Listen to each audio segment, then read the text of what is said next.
আপনার বুকের ভিতর লুকিয়ে থাকা সেই নদীর কথাই তো লিখেছেন জয়ন্ত দত্ত, দুর্গাপুর ৫, পশ্চিম বর্ধমান থেকে। প্রিয় প্রাত্যহিকী, তোমার এ পক্ষের বিষয় আমাকে অতীতে ফিরিয়ে নিয়ে যায়। আমার পূর্বপুরুষেরা যেখানে থাকতেন সেই নদী বিস্তৃত গ্রাম শহরের ছবি চোখে ভেসে ওঠে প্রায়শই। দেশ স্বাধীন হওয়ার পর ওপার বাংলা থেকে তারা সবকিছু ফেলে চলে এলেও স্মৃতিটুকু কখনোই মুছতে পারেননি। তাদের মুখ থেকে সেই সব নদী, মাঠ, পুকুর ঘেরা গ্রাম শহরের কথা শুনতে শুনতে আমিও যেন সেখানে পৌঁছে যেতাম। আমার দাদু শেষ বয়সে নদীর ঘাটে চুপটি করে বসে থাকতেন, কিছুতেই বাড়ি ফিরতে চাইতেন না। দুপুরবেলা ঘাটে বসে থাকাটা ছিল তার কাছে নেশার মতন। বসে থাকতে থাকতে কখন ঘুমিয়ে পড়তেন। প্রায়শই আমি সে দৃশ্য দেখতাম। ঘন বর্ষায় ভরা নদীর দিকে চেয়ে তার পলক পড়ে না। মাঝে মাঝে জেলে ডিঙি ভেসে যায়, লঞ্চ ছুটছে গন্তব্যে। ওপারের কোনো চিমনি চুপচাপ আকাশে কিছু খুঁজে চলেছে। এপারে ঘাটে স্নান সেরে গামছায় এলো চুল মুছছে ফুটপাথবাসিনী মা। পাশে বসে জিজ্ঞেস করতাম দাদুকে, কে দেখে না তো? অনেকক্ষণ পর মৃদু শান্ত উত্তর আসত, শিকড়। দাদু চলে গেছেন, বাবাও নেই বহুকাল। আজকাল আমাকেও ওই একই রোগ গ্রাস করেছে। চুপচাপ ঘাটে গিয়ে বসে থাকি। মনে হয় শুনতে পাই দাদুর গলা, দেখ রে পোলা, চোখ মেললা দেখ আমাগো মা রে। আমি চেয়ে থাকি, দৃষ্টি চলে যায় বহুদূর। এপার বাংলার দামোদর, রূপনারায়ণ, গঙ্গা হয়ে ওপারের মেঘনা, মধুমতি, যমুনা পেরিয়ে বহু দূরে যেসব নদীর গন্ধ মস্তিষ্কে পৌঁছয়নি, সেসব নদীর স্বপ্ন দেখতেন দাদু। এখন আমিও মাঝে মধ্যে ভাবি, একবার যদি যেতে পারতাম লোহাগড়ার পাশে মধুমতি নদীর পাড়ে রাত কাটাতে, যেমন করে আমার মা নৌকো করে তার বাপের বাড়ি ফরিদপুর থেকে ঢাকায় এসেছিলেন ছোট্ট কনে বউ সেজে। জয়ন্ত দত্ত, দুর্গাপুর ৫, পশ্চিম বর্ধমান থেকে লিখেছেন। নদী বুকের মধ্যে যা বয়ে চলেছে, লিখেছেন তার কথা অনামিকা পাল, আমতা, হাওড়া থেকে। সেপ্টেম্বর মাসের দ্বিতীয় পক্ষ, বিষয় নদীর কথা। অনেকদিন থেকেই আমার একটা পাহাড় কেনার শখ, কিন্তু পাহাড়কে বিক্রি করে তা আমি জানি না। যদি তার দেখা পেতাম, দামের জন্য আটকাতো না। আমার নিজস্ব একটা নদী আছে, সেটা দিয়ে দিতাম পাহাড়টার বদলে। কে না জানে পাহাড়ের চেয়ে নদীর দামই বেশি। পাহাড় স্থাণু, নদী বহমান। তবু আমি নদীর বদলে পাহাড়টাই কিনতাম, কারণ আমি ঠকতে চাই। সকালবেলার বন্ধু প্রাত্যহিকী, পাহাড় চূড়ায় শীর্ষক এই কবিতায় সুনীল গঙ্গোপাধ্যায় অকপটে জানিয়েছেন তার নদীর বদলে পাহাড় কিনে ঠকার কথা। আর লোভী মানুষ প্রতিদিন টের পাচ্ছে মাতৃসমান নদীকে হত্যার ভয়ঙ্কর পরিণাম। আমার প্রতিবেশী নদীর পোশাকি নাম কৌশিকী, দামোদরের এক শাখা। আটপৌরে নামটা তার বড় বিচ্ছিরি, কানা দামোদর। পাড়ার ৫ জনে সে নামেই ডাকে। কোনো কৌলিন্য যে তার নেই। নেই তার আমাজন তীরের গহীন অরণ্য, সেই নীল নদের মতো দানের গৌরব।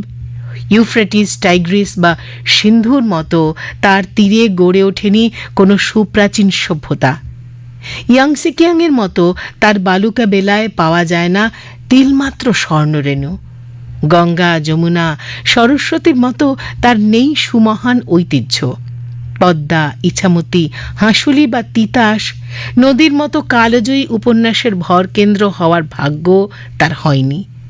কাব্য করার মতো রূপ যে তার নেই, ছিল হয়তো এককালে। এখন কাব্যে উপেক্ষিতা কৌশিকী কচুরিপানা আকীর্ণ মজা হাজা। মকবুল চাচা তার সুখারুখা চাষের জমিতে দাঁড়িয়ে কৌশিকের দিকে তাকিয়ে হাহাকার করেন, আজ নদীটা জ্যান্ত থাকলে আমাদের এমন দশা হতো না। বাপ ঠাকুরদার মতো আমিও প্রতি বছর সোনার ফসল ফলাতে পারতাম। আমাদের অনাদরেই মরে গেল নদীটা, ফলবতী জমিগুলিও বন্ধা হয়ে গেল। বাঁধ দিলে যে নদী বাঁচে না, আর নদী না বাঁচলে যে মানুষও বাঁচে না।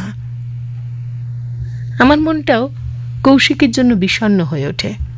সান্ত্বনা পাই এই ভেবে, মানুষ আবারও যখন নদীকে ভালোবাসতে শিখবে, প্রকৃতিকে শ্রদ্ধা করতে শিখবে, হয়তো কৌশিকীও তখন আবার বেঁচে উঠবে। মানুষ অনুভব করবে নদীকে বাঁধ দিয়ে শৃঙ্খলিত করা পাপ, শাসন করে নয়, আপন ছন্দে চলতে দিলে তবেই নদীকে পাওয়া যায়। নদীও তখন নর্তকী হয়। আজ সময় হয়েছে নদীকে মুক্তি দিয়ে প্রায়শ্চিত্ত করার। হো মানুষ, তুমি কি শুনতে পাচ্ছ না শৃঙ্খলিত নদীদের কান্না? অনামিকা পাল লিখেছেন আমতা, হাওড়া থেকে। 106/B, south Sinthi road, Kolkata 30 থেকে লিখেছেন ডক্টর উৎপল সান্যাল।